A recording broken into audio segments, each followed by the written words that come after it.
Welcome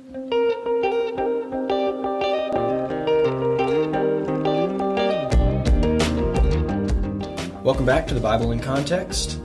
If everybody's still hanging with us after the genealogies last week, glad you're back. This week we're going to talk about the sons of God, so that's a fun topic. I think probably given our direction so far, you can probably guess where we're at on this. Yeah. I mean, this is one of those topics that's very controversial. Yeah. And for some reason it can rub people the wrong way. But I think there's a pretty solid argument for the sons of God to be spiritual beings. Yeah, for sure. And so, yeah. Well, we've already talked about the Apkallu last time, these demigods that, the gods came down and mated with women and produced the Apkallu, these givers of knowledge. Well, what story was that from? Because that's not a biblical story. It's actually quite a few. Okay. Gilgamesh, he's 2/3 God, 1/3 man. He's an Apkallu. Okay. So it was pretty typical to call, like in the ancient Near East, that was common language. The Apkallu are particularly Mesopotamian. Okay. And I think that's what, at least per the books we're going to talk about, that's who they're jabbing in the eye with this story. Okay. All right. So yeah, their story, the Mesopotamian story, contrast them. What's the difference between the Mesopotamian story versus what we have here in Genesis chapter 6? Yeah. So these Apkallu, in some cases, they're bad because they're giving these magic practices that can hurt society, and so sometimes they're villains. A lot of times they're heroes. They're cultural heroes. Mm-hmm. In this story, they're not heroes. They're definitely not heroes. They're kind of the bad guy. Yeah. And instead of the sons of God coming down and creating these demigod children who are giving this wonderful knowledge to humanity, they just bring violence. Yeah. They produce these mighty warrior Nephilim. So maybe a common example is Hercules. An example of like a hero that is a demigod kind of. I don't know if anybody's done like a study of like comparative mythology there, but I mean, okay, it's not Mesopotamian. That's the category. But it's the same category. Yeah. Or here's another one, maybe Moana. Oh, the You're Welcome dude. Yeah, The Rock. Yeah, whatever his name is. He's a demigod, so it's the same kind of category. I should know that name. So that like these are Nephilim. Maui. Yeah. Anyway. So the Nephilim are these demigod, kind of that category of part human, part divine, or some kind of small g god. And they're not these great heroes in the culture. They're not these awesome teachers. They're bringing violence and death and helping the world to spiral into being completely ruined. Yeah. That's the men of renown and the mighty men who are of old. Yeah. Now, isn't there some places in Scripture where like that phrase is used in a positive way, though? So the mighty men, Gibborim, David, his warriors are Gibborim. So it just means mighty. Okay. It's not like necessarily a bad word. Okay. But here it's just applied in such a way that they're bad. Okay. I did want to make a couple notes real quick on the sons of God. Yeah. Just to say, if you want to check out a few verses just to see if you're not on the sons of God or spiritual beings boat, here's some places you can go to read about that if you're curious to learn that. So Job 38:7, where it talks about the sons of God being parallel to the morning stars. And then you also have Psalm 89:6, where the sons of God are talked about as divine beings on the divine council. You have Job 1 and Job 2, where the sons of God are coming before God, and Satan comes amidst them and is having this conversation with Yahweh. Reading that as Satan, or the Satan, is having a conversation with Yahweh in the midst of this gathering of the sons of God. This seems to be something more than the sons of God, the faithful humans at a church service or at their local synagogue or whatever, and then Satan comes among them to talk to God. Yeah, and weren't the Jewish tradition, earliest Christians even viewed the sons of God as spiritual beings, like we were talking about earlier, the Book of Enoch. Yeah. Also, I believe the Book of Jubilee. And then just when I was studying this, I noted that guys like Josephus and Philo, also in the Dead Sea Scrolls, Clement of Alexandria, Tertullian, Origen, that they all understood the sons of God to be spiritual beings. So this is not something that we've come up with in recent times. This is a very old traditional understanding of who the sons of God are. But yeah, I mean that's the standard interpretation in antiquity. People understood that the sons of God were spiritual beings, and there's other stories like this in comparative mythology where you've got like Prometheus who brings fire, this kind of divine knowledge down to humans, and he's a bad guy for that sort of. Yeah. Well, and even in the New Testament, it seems that Peter and Jude they do talk about the what's going on here in Genesis 6 is these are spiritual beings. Yeah, they definitely do. If you want to read more about that, check out Michael Heiser's Unseen Realm, or the article that he pulls a lot from. It's like a 40-page article. It's almost a book itself. Is Amar Unus on the Origin of the Watchers, Comparative Study of Antediluvian Wisdom in Mesopotamian Jewish Traditions. So another mouthful, but that's a good one too if you want to really dive super deep into this. Yeah, those are two really good resources. Mainly, I would say for most people, just go to Heiser, either the Unseen Realm or his less footnoted version, Supernatural. Yeah, those would be really good books to go over the sons of God and just the ancient worldview in terms of spiritual beings and what they are. Whether you're trying to learn about this subject or just spiritual beings in general, I recommend that one. So anyway, these sons of God, these spiritual beings, they came down, and I think most translations say they took wives.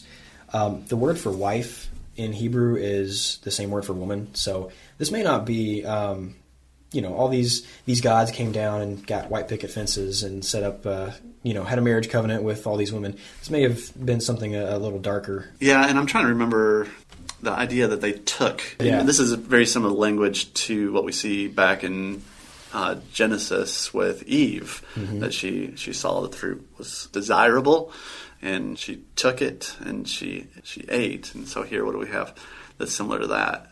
They see the women and they take as they choose. So it's automatically linking these spiritual beings back to Eve's fall narrative. In the same way that the woman is deceived by the serpent, which is actually a spiritual being, to look and see and to take. So now spiritual beings are taking women, and that's part of their fall. So you see this kind of inversion here.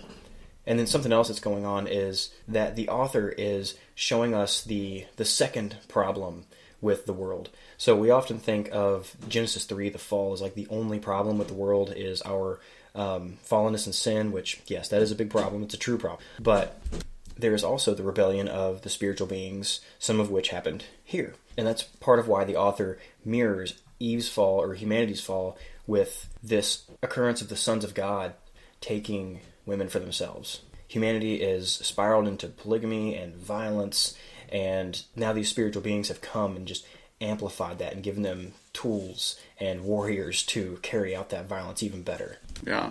Now, I will say, if these are wives, and this is where I think I did when I was researching this, I remember them saying that if these were wives, the implication here is that in that day, that it was common for the father of the daughter to give his wife. So it's like this idea that humanity had become so corrupt that they were willingly giving their daughters to these gods as a gift or an offering. Wow, and that maybe they were hoping that they would receive these sons who would be establish their name and power and stuff. So I don't know if that's going on here or not, but that's a possibility, I think. Another background of this could actually be, and that might be what's going on. I mean, it doesn't really give us a lot of detail. It just kind of, it kind of just says, hey, that Mesopotamian tradition? We're just letting you know we're keying into it and then running with it to give you a different narrative. But there was also a ritual where the king would go and meet with, I think at the top of a ziggurat, I can't remember, but would go and meet with a cult prostitute. I think it's like a yearly festival.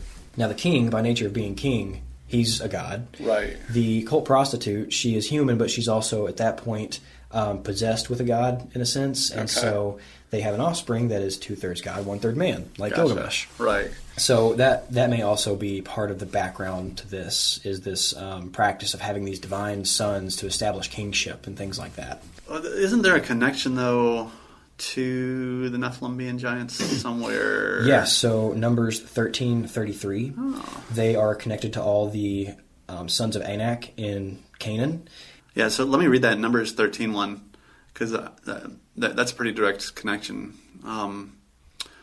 Starting in verse 32 of Numbers 13. So they brought to the people of Israel a bad report of the land, and they had spied out, saying the land. So this is in the context of like Caleb and Joshua and the spies going into the promised land to check it out. And so they bring back this report.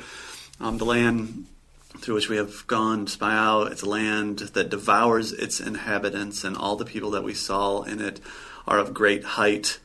And there we saw the Nephilim, the sons of Anak, who came from the Nephilim. And we seemed to ourselves like grasshoppers, and so we seemed to them.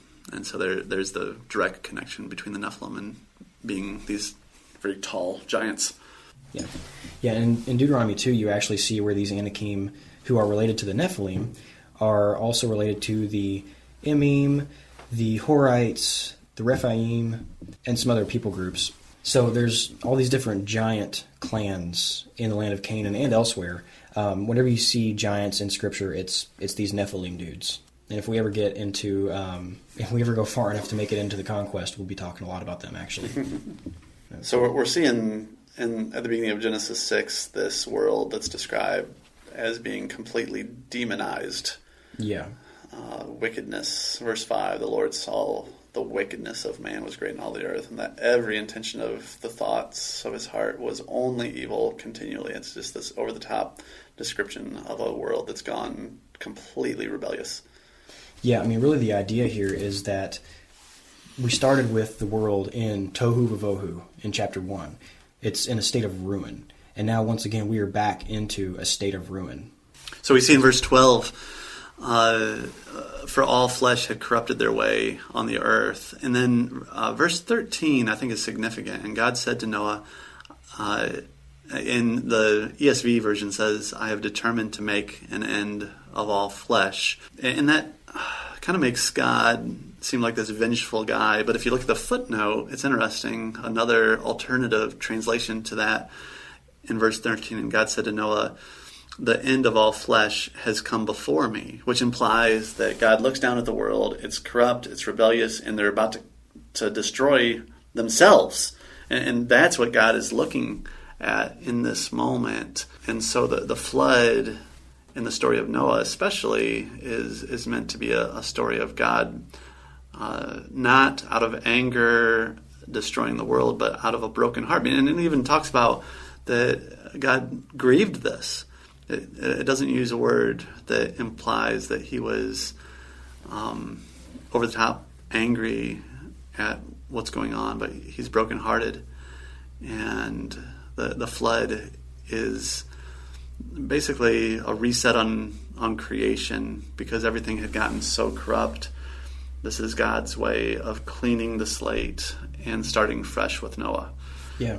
I mean, the world started with Tohu Vavohu, and now we're back into it. He tried to take it from ruin into a working temple where he lived with the humans in a good place. Now he's withdrawn from creation, and the humans have completely ruined it. And so, I mean, like you said, he's not just up there like, I don't like what they're doing. I'm gonna get rid of it. He's having to restart creation, in a sense, and this is his way of saving creation. It's not this. This is not him. I mean, he does decreate saving humanity. Saving humanity, not saving creation. Like he's decreating through the flood. Everything that we saw in chapter 1 kind of reverses itself, and we'll get into that, I'm sure, here in a little bit. But this is God very much saying, let's start over. I'm going to save humanity, and this is how I'm going to do it. Mm-hmm. Yeah, he made a promise in Genesis 3 to stick with this family, and so he's staying true to that promise. Right.